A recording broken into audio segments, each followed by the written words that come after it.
Thank you. Wade Miller's a fine man, by the way. I happen to know him. He does very, very good work. And he mentioned something called compromise. It was explained to me in very simple terms, and I think everybody will get it. One of our parties has become very stupid, and one of our parties has become very evil. And every once in a while, they both get together and they do something together, and it's both evil and stupid, and we call it bipartisan. That's bipartisan.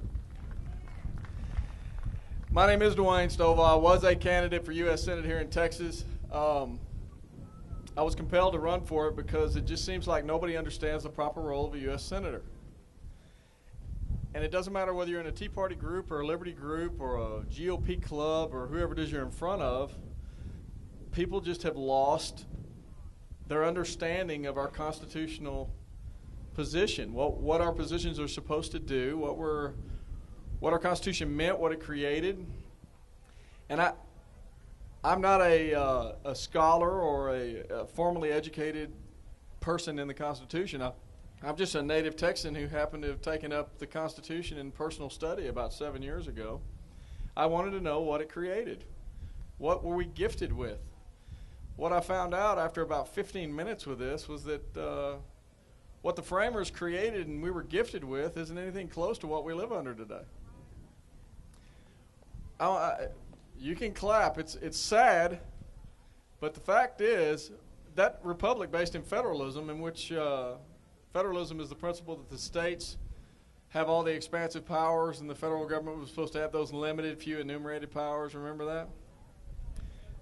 Yeah, 10th Amendment. Yeah, those are things you're not supposed to talk about, but in hushed tones.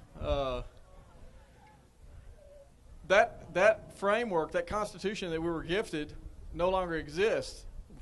What we have today is a nation with a capital N based in socialism. Now, I'm going to say a few things, and if it offends you, then okay. If it's going to hit a few people across the face with how much common sense it makes. We don't live in the United States anymore. We live in the United State. It's singular. The Declaration of Independence said we were free and independent states, as we should be. That does not exist anymore. You and I live in this, and for those of you who live in Texas, anybody visiting Texas today? Good to be here. Good to have you here. We live in the United States. We live in the county of Texas. Does that make sense? Our state legislature gets together not to manage our own affairs, but to figure out how they can get as much of our money back from the federal Leviathan as they can. And they basically institute the whims of a few elites in a town far, far away. So if you understand your historical relevance to that, that's significant. We're 316 million people in a United States of America. We're managed by 546 individuals. That's not a good formula. Historically, that's never been a good formula when you centralize all the power with just a few. And that's what we've done.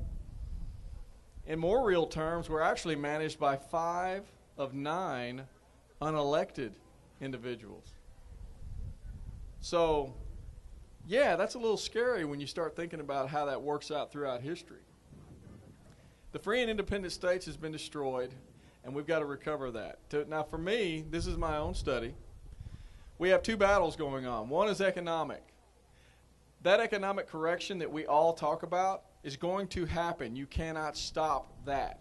That correction, that devaluation of the dollar that we've done for the last 100 years, and the Fed's, what are we on now? Quantitative easing infinity, right?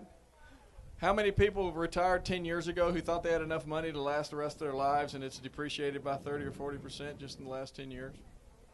They're trying to figure out how they're going to make it work, and how many of them are going back to work now? Okay, well, that's our own policy. So the scary part for me is that Gallup had a poll of 2 months ago nationally, and the number one worry for Americans was overgrowth of government. Okay. If you ask anyone walking in the street, can we maintain the path that we're on by creating this debt and spending all this money on unconstitutional agencies and such? No, we can't. They'll all answer that. The sitting Congress has a 12% or less approval rating. How is it the vast majority of them get reelected? How is that possible? It's corruption.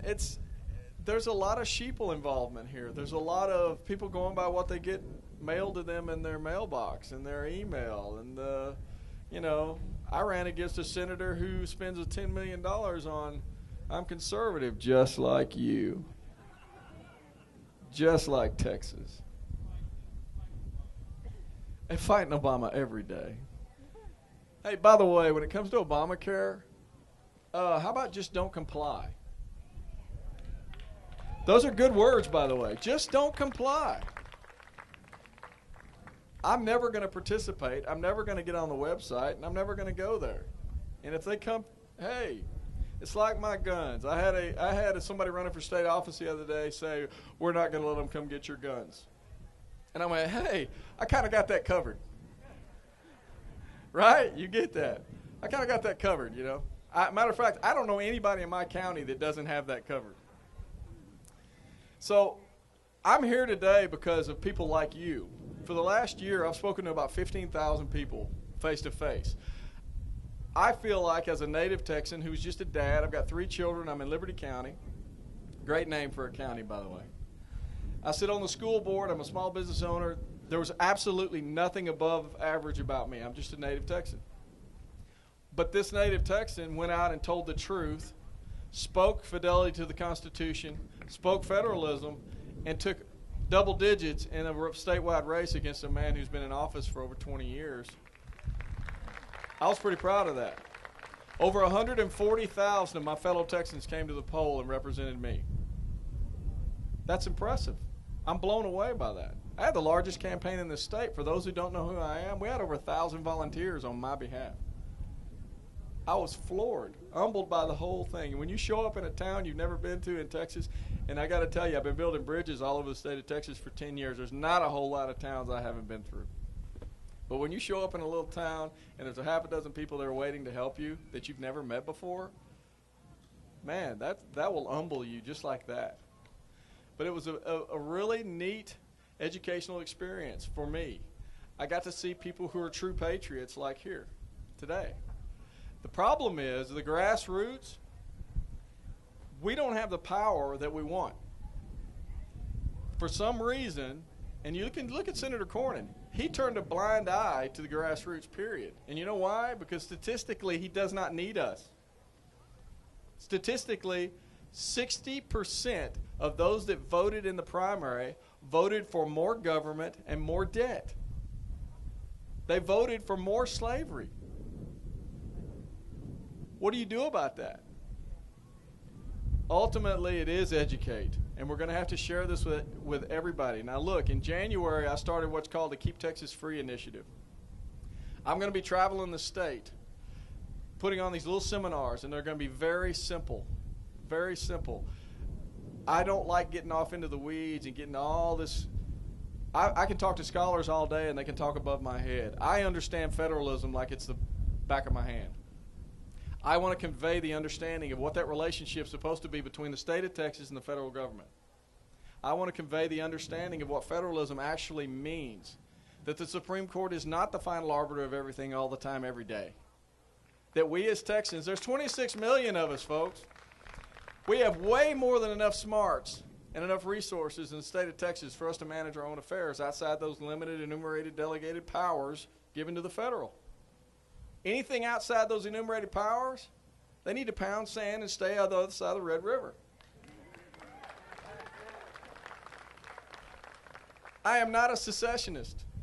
That always comes up because I talk such a hard line on federalism. This is not Texas against the other states. This is Texas needing to be the salt and the light to set the example and to tell these other states it's us against this out-of-control Leviathan government. That is the truth. Anybody who thinks that federal government or national government, no longer federal, is doing anything on the behalf of us, the citizens, you're living in la-la land. It has nothing to do with anything other than growing its power at the expense of us, The debt that's created is created by it, not you and I. So it's people like us. We're it. We're the last line of defense. So I'm pumped when I get around people like you, because the fact is you are the patriots of today. And every few generations, like it or not, there's a generation that's called on to protect liberty from tyranny, and I swear to you, I believe it's mine. We here today, we see it. We see what's coming down the road. It's coming. There's two battles going on. One's economic. The economy's going to make a correction. The other one is the government. What government do you want, and how do you want it operated? Do you want the republic to function as it was designed, or do you want to continue down this pathway to socialism and ultimately communism? No. We can win that one. The battle over the economy, that's kind of like a wreck that you just need to do the best thing you can to protect yourself while you're going through it. How the government operates, we can control that. We absolutely can control that, especially here in the state of Texas. I'm a big advocate for all corrections. All corrections are going to come from the state. You're never going to get the federal government to have a majority of their membership to make the decisions necessary to rein in its power and live within the Constitution. It's not going to happen. The fact is that national government is completely unlimited. It's completely unlimited. It can do anything it wants, any day it wants, and it's got 9 unelected individuals to say, it's constitutional, people, just move along. It's out of control. Let's just say it like it is. It is not looking after our best interest. It's looking after its own best interest. It's driving the car, and we have no control over it, where it goes or how fast it goes. I believe that if we can concentrate on our state, be the example, push our state legislators to have a backbone, to say, no, we won't participate in Obamacare. To say, oh, and by the way, the Second Amendment, that's a restriction on you, and you shouldn't even talk about it. We'll handle guns in Texas ourselves. Right? And by the way, if that kind of scratches your head for a second, I suggest you read the preamble to the Bill of Rights. The first Congress was crystal clear. The states came together of their own free choosing to put further constraints on its abuses, not their own. Like I said, free and independent states, it all works together. There's 50 different states with 50 different constitutions and 50 different bills of rights. Don't forget that. They mean something. They really do. We've been nationalized to the point where today we all live under this supposedly limited constitution with this federal Bill of Rights that the first Congress told everybody was going to restrict it only. What's our Constitution mean? Nothing? It means something. And because of people like you, we're going to make it mean even more. I want to tell y'all, this is what I'm going to end with, because I don't even have to read it. I can tell you. What gives me hope is when I get around people like this, you remind me of something. Everybody knows who Bum Phillips is, right?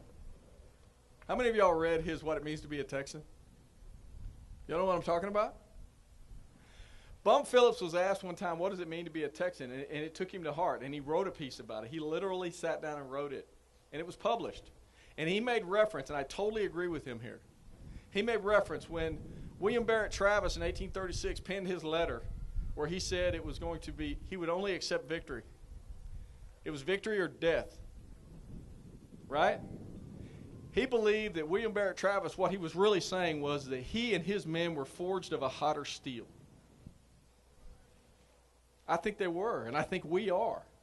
This group who took their time on a rainy day to come out here and talk about what we can do to correct the path of this state and this America, this union, we're those people. We're forged of a hotter steel. I'm proud to be out here with each and every one of you. And this fight has only just begun. I'm a native Texan who is motivated to get off the couch and get involved. I'm not politically aligned with anybody, but I'll stand next to any one of you before I stand next to one of these lifelong politicians in a heartbeat, and we'll get this thing corrected. Just stay together, keep your chin up, and let's keep going. What else we got to lose, you know? Thank y'all for having me.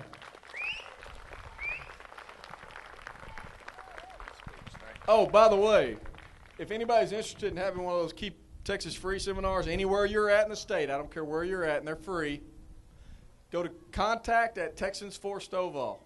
That'll go right to me. I'll respond to you. Contact@Texans4Stovall. Thank y'all.